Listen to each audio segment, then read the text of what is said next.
अटल कला साहित्य मंच के सभी सदस्यों को मेरा प्रणाम। मैं मालती और मैं अभी शिमला से एक और गाना झूमर गा रही हूँ।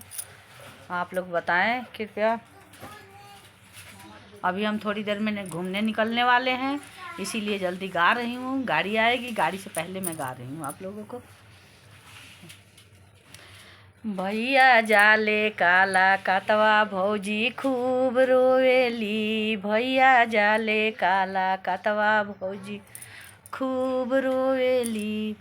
खूब रोवेली हो सुसुक रोवेली। खूब रोवेली हो सुसुक रोवेली।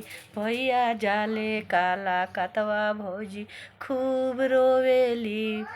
सासु कहेली दुल्हन चौका बर्तन क द। सासु कहेली बहुआ चौका बर्तन क द।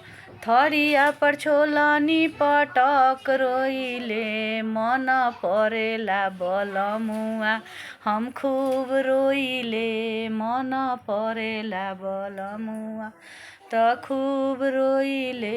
भैया जाले काला कतवा भौजी खूब रोवेली। खूब रोवेली हो सुसुक रोवेली। भैया जाले काला कतवा भौजी खूब रोवेली।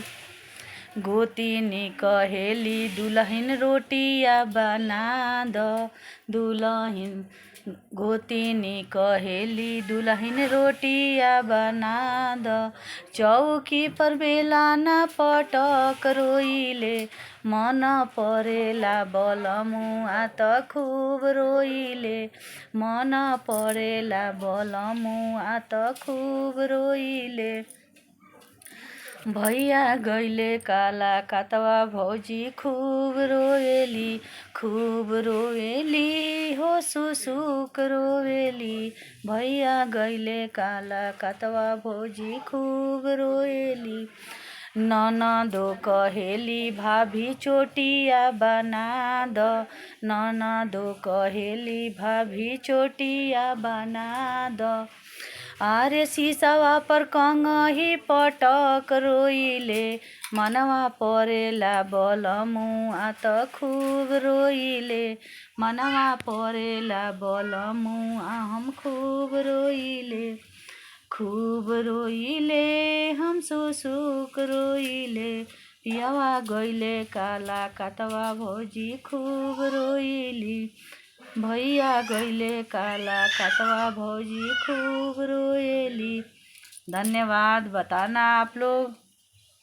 अब आज का मेरा लाइव समाप्त।